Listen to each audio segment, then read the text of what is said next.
बिस्मिल्लाहिर्रहमानिर्रहीम। अस्सलाम वालेकुम स्टूडेंट्स। उम्मीद है आप तैयारी बहुत अच्छे से कर रहे होंगे और अपनी एग्ज़ामिनेशन को बहुत अच्छे तरीके से कर पाएंगे। आज जो टॉपिक हमने डिस्कस करना है चैप्टर नंबर 6 का, वो है सैटेलाइट के बारे में। ठीक है। अच्छा, मैं आपको ये बताऊं इसमें हमने क्या डिस्कस करना है। एक बात तो ये कि हमारे पास जो सैटेलाइट होती है उसमें हमारे पास ग्रेविटी हम एक्सपीरियंस नहीं कर रहे होते। एक स्पेस शिप की बात हम कर रहा हूँ मैं।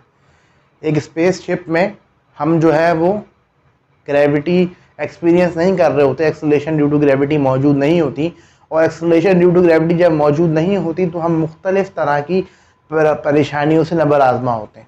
जैसे कि अभी आप देख सकते हैं कि अगर मैं यहाँ पर देखूँ तो ग्रेविटी का बड़ा रोल मौजूद है हमारी लाइफ में। ठीक है। अगर ये ग्रेविटी ना हो तो हमारे लिए बहुत ज़्यादा मुश्किल हो जाए। तो यही मुश्किलात हो रही होती हैं हमारे पास स्पेस क्राफ्ट वगैरह में, वहाँ पर ग्रेविटी का रोल नहीं होता। तो फिर हम वहाँ पर क्या करते हैं, वहाँ पर हम आर्टिफिशियल ग्रेविटी क्रिएट करते हैं, और आर्टिफिशियल ग्रेविटी क्रिएट करने के बाद हमारे लिए पॉसिबल होता है कि हम थोड़ा सा नॉर्मली एक्ट कर सकें, नॉर्मली अपने काम कर सकें। ठीक है। तो आज ये टॉपिक हम पढ़ेंगे और डिटेल में डिस्कस करेंगे। ये कोई लंबा टॉपिक नहीं है, छोटा सा टॉपिक है। उम्मीद है कि मुझे जल्दी ख़त्म हो जाएगा। तो क्वेश्चन हम पढ़ लेते हैं। ठीक है। जैसा कि लास्ट क्लास में मैंने बताया था कि जैसे ही आप ये पढ़ लेंगे तो आपको समझ में आ जाएगा कि क्वेश्चन क्या है। तो बहरहाल फिर भी हम क्वेश्चन पढ़ लेते हैं। How artificial gravity is created in orbiting spacecraft. एक स्पेसक्राफ्ट है जो कि मूव कर रहा है, ऑर्बिट कर रहा है एक सर्कुलर पाथ में। ठीक है। आर्टिफिशियल ग्रेविटी उसमें कैसे हम क्रिएट कर सकते हैं, उसके लिए आप रेलिवेंट एक्सप्रेशन ड्राइव करें। तो पहली चीज़ तो हम यहाँ से स्टार्ट करते हैं कि वेटलेसनेस जो है वो क्या करती है, इनकन्वीनियंस कॉज करती है। देखिए, अगर आप एक स्पेस क्राफ्ट में मौजूद है, आपके लिए कोई भी काम करना बहुत मुश्किल होगा, ग्रेविटी का इफेक्ट मौजूद नहीं है। ठीक है। यहाँ देखिए, हमारे पास बहुत से काम ऐसे होते हैं जो कि बाय ग्रेविटी हो रहे होते हैं। देखिए, आपका जो हार्ट है, ठीक है, ये लेफ्ट है मेरा, यहाँ पर हार्ट मौजूद है। मेरा जो हार्ट है वो क्या कर रहा है, ब्लड को पंप कर रहा है। ठीक है। ब्लड को किस तरह पंप कर रहा होता है, ऊपर की तरफ पंप कर रहा होता है, और नीचे कैसे जा रहा होता है, बॉडी में थ्रू ग्रेविटी जा रहा होता है। तो वहाँ पर क्या होता है कि अगर एक शख्स मौजूद है तो जब उसका हार्ट पंप कर रहा होगा तो सारा खून उसका ऊपर की तरफ जा रहा होगा। जब उसका खून ऊपर की तरफ जा रहा होगा तो नीचे नहीं आएगा, तो चेहरा थोड़ा सा लाल हो जाएगा, फूल जाएगा, है ना। तो वो उसकी जो है उसमें फ़र्क पड़ेगा, सेहत में फ़र्क पड़ेगा, ज़ाहिर है, और वो ज़्यादा सर्वाइव नहीं कर सकता वहाँ पर। आप पानी पीने लगेंगे, आप पानी जब पीते हैं तो क्या होता है, पानी ग्रेविटी के इन्फ्लुएंस में आपकी बॉडी में नीचे मूव करता है ना। पानी पिया आपने तो ये इन्फ्लुएंस मूव करता है, ये नहीं हो पाएगा। बल्कि यहाँ तक कि आपका गिलास मौजूद है जिसमें आपने पानी भरना है, तो आप भरते कैसे हैं, ग्रेविटी की वजह से भरते हैं ना। आप ऊपर से पोर करते हैं, गिलास है उसमें आपने पोर किया पानी को, तो बाय ग्रेविटी मूवमेंट हो रही होती है। तो ये मूवमेंट नहीं हो पाएगी। शुरू में ऐसा लग रहा होगा जब ये टॉपिक शुरू होता है तो क्या वो ग्रेविटी नहीं होगी, बल्कि आसान है, क्या आप इंसान अपना को हल्का हल्का महसूस करेगा। नहीं, ये बहुत बड़ी नेमत है ग्रेविटी हमारे लिए। अगर ये ना हो तो हमें बड़ी मुश्किल होगी। तो ऐसी सूरत में हम क्या करते हैं, किसी और तरीके से ग्रेविटी प्रोड्यूस करते हैं। कैसे करेंगे बताता हूँ, पहले हम इसको थोड़ा सा पढ़ लें। वेटलेसनेस इन स्पेस क्राफ्ट और satellite is highly inconvenient to an astronaut. Weightlessness जो है एक स्पेस क्राफ्ट में या सैटेलाइट में बहुत ही ज़्यादा इनकन्वीनियंट होती है एक एस्ट्रोनॉट के लिए। ठीक है। एस्ट्रोनॉट समझते हैं ना, खलाबाज जो होते हैं, जो जाते हैं स्पेस में। अब he can not pour liquid into a cup, neither can drink from it, and is very difficult for him to perform experiment. वो पानी में भी निकाल सकता है कप में, ना उसको पी सकता है, और वो एक्सपेरिमेंट्स भी उसके लिए करना बहुत मुश्किल होते हैं। ठीक है। तो अब हम लोग इसका हल निकालते हैं। ठीक है। अब नेचुरली तो ग्रेविटी एग्जिस्ट नहीं करती, लेकिन हम क्या करते हैं ओवरकम करने के लिए वेटलेसनेस को। ठीक है। In order to overcome the effect of weightlessness and artificial gravity is created in spacecraft। जब हमारे पास वेटलेसनेस की स्टेट होती है तो हम क्या करते हैं, आर्टिफिशियल ग्रेविटी क्रिएट करते हैं, जिससे वेटलेसनेस ओवरकम हो जाती है। अब देखें वेटलेसनेस कैसे हम वेटलेसनेस को हम कैसे ख़त्म करते हैं, आर्टिफिशियल ग्रेविटी कैसे क्रिएट करते हैं। इसके लिए मैं पहले कुछ मिसाल दूंगा आपको, फिर उसके बाद आपको बात समझ में आएगी। आप में से बहुत से लोगों ने घर में जो है ना चटनी पीसते हुए देखा होगा ख़वातीन को, या आप खुद कोई खातून है, कोई बच्ची हैं, आप कोई औरत हैं, तो आपने शायद इस चीज़ से आप का एक्सपीरियंस होगा कि आप जब चटनी पीसते हैं या जूस बनाते हैं तो ऊपर ढक्कन लाजमी लगाते हैं ना, उस बीकर के ऊपर, उस कंटेनर के ऊपर। क्यों वो बाहर आ जाता है? क्यों बाहर आता है? जब वो एक सर्कुलर पाथ में घूमता है तो वो बाहर की तरफ निकलने की कोशिश करता है। इस सर्कुलर पाथ में जब वो घूम रही होती है चीज़, जिसको आप पीस रहे हैं, जब वो राउंड में घूमती है तो वो कोशिश करती है बाहर की तरफ निकले, और बाहर की तरफ आते आते ऊपर की तरफ आ रही होती है। और इसी इसी मिसाल दूँ तो आप देख सकते हैं कि वॉशिंग मशीन में कपड़े धुल रहे होते हैं तो जो पानी होता है जब गोल घूमता है तो उसकी कोशिश होती है कि दीवारों की तरफ पुल होता है, वो दीवारों की तरफ अट्रैक्ट होता है। तो यही फॉर्मूला आप यहाँ पर अप्लाई करें। जैसे मैं यहाँ पर मौजूद, अगर एक कमरा घूमना शुरू कर दे तो क्या होगा कि हम फौरी तौर पे दीवार की तरफ जाके दीवार की तरफ मूव करेंगे। ठीक है, ये क्यों हो रहा होता है? होता ये है कि जब एक बॉडी को सर्कुलर पाथ में मूव कराया जाता है तो वो क्या करती है, एक सेंट्रीपिटल एक्सेलरेशन उस पर एक्ट होती है, जिसकी वजह से काम हो रहा होता है। ठीक है, तो हम क्या करते हैं, अगर वेटलेसनेस को हमने ओवरकम करना है तो जिस तरह वहाँ पर मैंने मिसाल ली ना कि चीज़ों को जब किसी चीज़ में घुमाया जाए, सर्कुलर राउंड घुमाया जाए, तो क्या करती हैं, बाहर की तरफ निकलने की कोशिश करती है। जब बाहर की तरफ निकलने की कोशिश करेंगे तो ऑटोमेटिकली फोर्स प्रोड्यूस हो जाएगी बाहर की तरफ, जो कि उनके सर्कुलर मोशन की तरफ वजह से आ रही है। तो अगर हमें वेटलेसनेस को ओवरकम करना है तो हम स्पेस क्राफ्ट को स्पिन करते हैं उसके एक्सिस के गिर्द। ठीक है, so that normal force of gravity can be supplied to the occupant spacecraft. इस तरह जो है ना वो फोर्स ऑफ ग्रेविटी हम ऑक्यूपेंट्स को एक स्पेस क्राफ्ट प्रोवाइड कर देते हैं। फर्ज करें हमारे पास ये एक स्पेस क्राफ्ट है। ठीक है, इसके दो चैम्बर है, एक इधर वाला चैम्बर है, एक दूसरा वाला चैम्बर है, एच शेप का चैम्बर है ये स्पेस क्राफ्ट। उसके दो चैम्बर है, चैम्बर 1 और 2। यहाँ पर मैंने शो कर दिया कि एस्ट्रोनॉट मौजूद है। ठीक है, अच्छा यहाँ पर जो ग्रेविटी होगी वो डाउनवर्ड होगी, यहाँ पर जो ग्रेविटी अपवर्ड होगी, जो एक सर्कुलर पाथ में मूव कर रहा है, क्यों होगी वो खुद बहुत समझ में आ जाएगा। और इस तरीके से ये एस्ट्रोनॉट मौजूद है। अब यहाँ पर मैंने क्या किया, ये एक एक्सिस ले लिया और इस एक्सिस के सेंटर के अराउंड जो है मैं स्पेस क्राफ्ट को शिफ्ट करूंगा।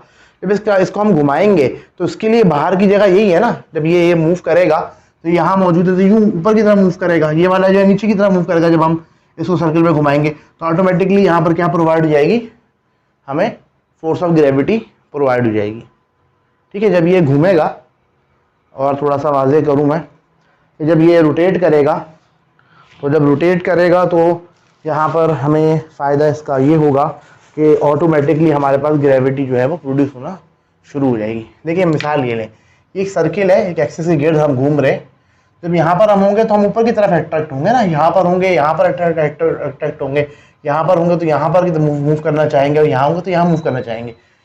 तो ये स्प्लिट का घूम रहा है, साथ में ऑक्यूपेंट घूम रहे हैं, तो ये जो बंदा यहाँ पर भी मूव करेगा, कहाँ मूव करेगा, ऊपर की तरफ जाएगा। और जब इस पोजीशन पे आएगा नीचे की तरफ, तो हर वक्त ये कहाँ होगा, अपने डाउनवर्ड डाइट कर रहा होगा एक घूमने की वजह से। तो अब ये पोजीशन है, ठीक है, इस पोजीशन पे है तो यहाँ पर अट्रैक्शन हो रही है, इस तरफ है। जब यूं हो जाएगा तब भी ये जो पोजीशन होगी अट्रैक्शन की वो चेंज नहीं होगी, सिर्फ ये चेंज हो जाएगा, मतलब ना इसकी घूम जाएगा थोड़ा सा। यानी ये बंदा जब इस तरीके से है ना, ये जो बंदा मैंने बनाया हुआ है ये अभी इस तरीके से है, जब इस यहाँ पर आएगा तो ये बंदा किस तरीके से हो जाएगा, ये बंदा इस तरीके से हो जाएगा, इस तरीके से हो जाएगा। लेकिन ये भी तो फिर चैम्बर भी तो इस तरीके से हो जाएगा। तो हमेशा चैम्बर की नीचे की तरफ यहाँ पर अट्रैक्शन प्रोड्यूस होगी, जो कि फोर्स ऑफ ग्रेविटी के बराबर हो जाएगी। फोर्स ऑफ ग्रेविटी हम आर्टिफिशियली प्रोड्यूस कर देंगे इसके अंदर, सही है। तो इस तरीके से आर्टिफिशियल ग्रेविटी हमने प्रोड्यूस कर दी। अब हम निकालते हैं फ्रीक्वेंसी क्या होगी। फ्रीक्वेंसी कैसे हम दिखाते हैं, पहली बात तो ये कि हमारे पास जो ये चैम्बर है इसकी जो लेंथ है, नहीं इसका जो आप बात करें डायमीटर है, वो उसको हमने ब्रेक कर लिया रेडियस की फॉर्म में, और हम रेडियस की टर्म में बात कर रहे हैं। तो वहाँ पर जो टोटल लेंथ है जो टनल की वो है 2r, और रेडियस जो बन रहा सर्कुलर पाथ का वो r है। तो फ्रीक्वेंसी निकालनी है, तो फ्रीक्वेंसी हमारे पास होती है reciprocal of the time period. हमने फ्रीक्वेंसी टाइम पीरियड की टर्म में लिख दी। जैसा कि आपको पता है यहाँ पर हम एक्सेलरेशन की बात करेंगे, तो एक्सेलरेशन तक पहुँचने का एक तरीका ये होता है कि एक्सेलरेशन को हम टाइम पीरियड के थ्रू निकाल लें। तो ये हम काम करेंगे। हमें कहा गया कि आप जो है ना फ्रीक्वेंसी निकालें। जब हमने फ्रीक्वेंसी निकालनी तो हमने कहा फ्रीक्वेंसी को कैसे निकालें, हमारे जहन में फ़ौरन आया कि हम टाइम पीरियड के थ्रू निकाल लेते हैं। हम टाइम पीरियड निकालेंगे और टाइम पीरियड के थ्रू फ्रीक्वेंसी निकल जाएगी। तो हमने कहा कि अगर हमें फ्रीक्वेंसी निकालनी है तो स्पेस क्राफ्ट जो कि 2 चैम्बर्स पर मौजूद है उसको कनेक्ट किया हुआ है एक टनल से जिसकी लेंथ 2r है, और फ्रीक्वेंसी अगर f है, ठीक है, और टनल की मोशन की, तो फिर t हमारा टाइम पीरियड हुआ, और उसको हम ऐसे लिख सकते हैं f = 1/t। अब आपको पता है यहाँ पर जो हम मोशन प्रोवाइड कर रहे हैं, सर्कुलर मोशन प्रोवाइड कर रहे हैं, तो उसकी वजह से हमारे पास प्रोड्यूस हो रही है फोर्स, और वो जो फोर्स प्रोड्यूस हो रही है उसकी जो कॉरस्पॉन्डिंग एक्सेलरेशन है वो क्या है, सेंट्रीपिटल एक्सेलरेशन है। जाहिर है जब एक बॉडी मूव कर रही है एक सर्कुलर पाथ में तो हमारे पास जो एक्सेलरेशन होती है वो कौन सी होती है, सेंट्रीपिटल एक्सेलरेशन होती है। और वही सेंट्रीपिटल एक्सेलरेशन हमें ग्रेविटी के तौर पे यहाँ पर हमें मिल रही होगी, मौजूद होगी। ठीक है, तो due to spinning of satellite with uniform speed, the occupant move in a circular path and the magnitude of gravitational acceleration is equal to the magnitude of centripetal acceleration. Mathematically it can be expressed as, यानी gravity centripetal acceleration के बराबर होगी। और अभी हमें frequency निकालनी है तो हमने सेंट्रीपिटल एक्सेलरेशन के लिए टाइम पीरियड बड़ा फॉर्मूला लिख लिया। ठीक है, अब हमारे पास रेडियस आर था टनल का, तो इसलिए यहाँ पर आर लिख दिया मैंने, यहाँ पर रेडियस होता है कैपिटल आर लिख दिया। हमने टाइम पीरियड को अलग कर लिया, बाकी टर्म्स को अलग कर लिया। 1/t² है फ्रीक्वेंसी, ये भी पहले पीछे बताया है कि 1 टाइम पीरियड होती है। तो हमारे पास जो जो जो 1/t² अगर है तो आपको फ्रीक्वेंसी भी क्या करना पड़ेगा, स्क्वायर। तो 1/t² की जगह आ जाएगा f²। ठीक है, अब इसको आप मतलब अपनी फ्रीक्वेंसी निकालनी है, बाकी चीज़ों को एक तरफ कर लें और फ्रीक्वेंसी की तरफ कर लें, स्क्वायर रूट ले लें।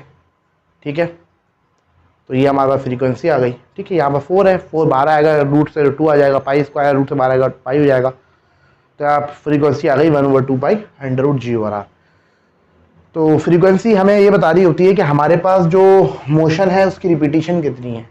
ठीक है, फ्रीक्वेंसी हमारे पास क्या बता रही होती है कि हमारे पास एक मोशन अगर है तो उसकी रिपीटिशन कितनी है, यानी 1 सेकेंड में वो कितनी मरतबा रिपीट होगा, या 1 मिनट में कितनी मरतबा रिपीट होगा, या 1 घंटे में कितनी मरतबा रिपीट होगा। फ्रीक्वेंसी इस चीज़ को बता रही होती है। और टाइम पीरियड बता रहा होता है कि एक चक्कर के लिए कितना टाइम चाहिए होगा। और फ्रीक्वेंसी क्या बता रही होती है, फ्रीक्वेंसी बता रही होती है कि एक चीज़ कितनी दफ़ा रिपीट होगी एक पर्टिकुलर इंटरवल ऑफ टाइम में, यानी 1 सेकेंड में कितनी मरतबा रिपीट होगी।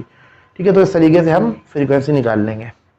फ्रीक्वेंसी में फ़ायदा होगा कि हमें पता होगा कि भाई इतनी ग्रेविटी प्रोड्यूस करनी है तो इतने चक्कर 1 मिनट में होने चाहिए, 1 सेकेंड में इतने चक्कर होने चाहिए, तो उतने चक्कर हम लगाएंगे, मूव करवाएंगे उसको सेटेलाइट को, तो उतनी ही हमें ग्रेविटी प्रोड्यूस होती हुई मिल रही होगी। अब ये बात जो है न्यूमेरिकल कराऊंगा तो बात आराम से समझ में आ जाएगी।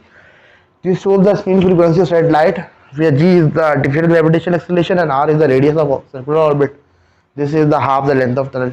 तो यहाँ पर कह रहे हैं फ्रीक्वेंसी सेटेलाइट की और g यहाँ पर एक्सेलरेशन, आर्टिफिशियल ग्रेविटेशन एक्सेलरेशन है, आर्टिफिशियल ग्रेविटेशन एक्सेलरेशन है। ठीक है, ये जो g है ये आर्टिफिशियल जो ग्रेविटी आपको प्रोड्यूस करनी है, जितनी प्रोड्यूस करनी है ये वो आर्टिफिशियल ग्रेविटेशन एक्सेलरेशन है। अगर 9.8 प्रोड्यूस करें तो 9.8 कर लें आप, 9.8 होगी तो उतनी ही फ्रीक्वेंसी पे आप घुमाना होगा, कुछ कम ज़्यादा करेंगे तो उसके साथ से फ्रीक्वेंसी डिफरेंट हो जाएगी। ठीक है, radius of the circular orbit है। ठीक है, और ये जो है वो half of the length of tunnel है। अब हमारे पास जो है वो एक न्यूमेरिकल है, न्यूमेरिकल को हम करेंगे तो बहुत अच्छे से समझ में आ जाएगी। ये कह रहे हैं if 2 chambers of a spacecraft are connected by a tunnel of 30 metre, एक स्पेस क्राफ्ट के 2 चैम्बर्स हैं, उनको हमने कनेक्ट किया हुआ है एक टनल से जिसकी लेंथ 30 मीटर है। ठीक है, कह रहे हैं calculate the spin frequency to produce the artificial gravity in space craft.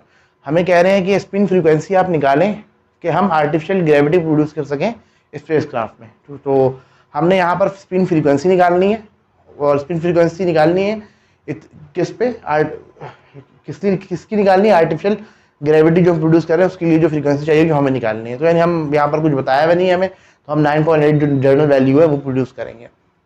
ठीक है, तो 9.8 के लिए कितनी हमें फ्रीक्वेंसी चाहिए होगी। तो लेंथ ऑफ द टनल आपके पास जो है वो 30 मीटर है। Length of the tunnel twice the radius of the circular orbit होती है। ठीक है, तो यहाँ से आर निकाल लें, क्योंकि फॉर्मूला आर यूज़ होना है, 2r यूज़ नहीं होना। ठीक, कुछ लोग होते हैं वो टनल देख के डायरेक्ट आर 30 मीटर रख लेते हैं, गलत है। आर जो है वो 30 मीटर नहीं बल्कि 15 मीटर होगा, half the length of tunnel होगा। रिक्वायर्ड आपको फ्रीक्वेंसी है, फार्मूला ये है हमारे पास, बड़ा खूबसूरत सा फार्मूला है। यहाँ पर आपको जो है ना आर्टिफिशियल ग्रेविटी प्रोड्यूस करनी है, जितनी प्रोड्यूस करनी है ग्रेविटी की वैल्यू वो यहाँ रख लें, हम 9.8 करेंगे जाहिर है। ठीक है, तो अगर 9.8 है तो कितनी फ्रीक्वेंसी हमें दरकार होगी हम देखते हैं। 9.8 रख लिया मैंने, सॉल्व कर लें। ठीक है, सॉल्व कर लिया तो ये आ गया 0.1287 साइकिल पर सेकेंड, यानी 1 सेकेंड में इतने चक्कर होने चाहिए। अभी पॉइंट से वैल्यू ज़रा मिनट में कन्वर्ट कर लेते हैं इसको। तो मिनट में कन्वर्ट करने के लिए मैंने क्या करा कि सेकेंड है ना, सेकेंड से किस में जाना है, मिनट में। तो सेकेंड छोटा यूनिट है, मिनट बड़ा यूनिट है। तो सेकेंड से जब मिनट में जाएंगे, सेकेंड से मिनट में जाने के लिए डिवाइड होगा, डिनोमिनेटर में डिवाइड होगा तो मल्टीप्लाई होगा, यानी डिनोमिनेटर में डिवाइड हो रहा है तो मल्टीप्लाई करेंगे यहाँ पर। ठीक है, सेकेंड से जाने के लिए होता डिवाइड है, लेकिन चूंकि डिनोमिनेटर में इसलिए मल्टीप्लाई हो जाएगा 60, 60 से मल्टीप्लाई कर दिया तो आ गया हमारे पास 7.725 साइकिल पर मिनट, यानी तकरीबन आपको 7.25 चक्कर अगर आप लगाएं 1 मिनट के अंदर तो आपको जो है ना वो आर्टिफिशियल ग्रेविटी प्रोड्यूस होगी जिसकी वैल्यू 9.8 होगी। और अगर आपको जो है वो ज़्यादा चाहिए एक्सेलरेशन ड्यू टू ग्रेविटी तो आप जो है ना चक्कर मज़ीद बढ़ा दें, जितनी ज़्यादा चक्कर बढ़ाएंगे उतनी ज़्यादा आपको आर्टिफिशियल ग्रेविटेशनल एक्सेलरेशन मिलेगी। तो ज़रूरी थोड़ी वहाँ पर 9.8 आप प्रोड्यूस करें, कम ज़्यादा प्रोड्यूस भी कर सकते हैं। ठीक है, तो ये हो गया। अच्छा मैं आपको बताऊं कि हमारे पास जो फ्रीक्वेंसी का यूनिट होता है वो होता है हर्ट्स, और हर्ट्स और साइकिल पर सेकंड एक ही बात है। ठीक है, तो साइकिल पर सेकंड की हम हर्ट्स लिख सकते हैं यहाँ पर। तो क्योंकि मुझे साइकिल पर मिनट में कन्वर्ट करना था इसलिए मैंने यहाँ पर हर्ट्स नहीं लिखा, मैंने यहाँ पर साइकिल पर सेकंड लिखा, फिर उसको साइकिल पर मिनट बनाया। तो इस टॉपिक के साथ हमारा चैप्टर नंबर 6 खत्म हो जाता है। ये एक छोटा चैप्टर है निस्बतन, ठीक है, और इससे लाजमी तौर पर न्यूमेरिकल तो आता ही है। लॉन्ग क्वेश्चन आंसर में भी कभी क्वेश्चन आ सकता है, वैसे शॉर्ट क्वेश्चन आंसर यूजुअली यहाँ से बन रहा होता है। तो एक अच्छा क्या नाम है आपके पास एक चैप्टर है मार्क्स स्कोर करने के लिए, तो इसलिए स्टूडेंट इसको बहुत अच्छी से ग्रिप करें और कोशिश करें आपकी एग्जाम की तैयारी अच्छे से अच्छी हो। यहाँ पर आप अपने इस चैनल को प्रमोट करना ना भूलें, लोगों को सब्सक्राइब करवाएं और लोगों को इस चैनल पर लाएँ ताकि वो ज़्यादा फ़ायदा उठा सकें। यहाँ पर मुझे इजाज़त दें, बहुत शुक्रिया, अल्लाह हाफ़िज़।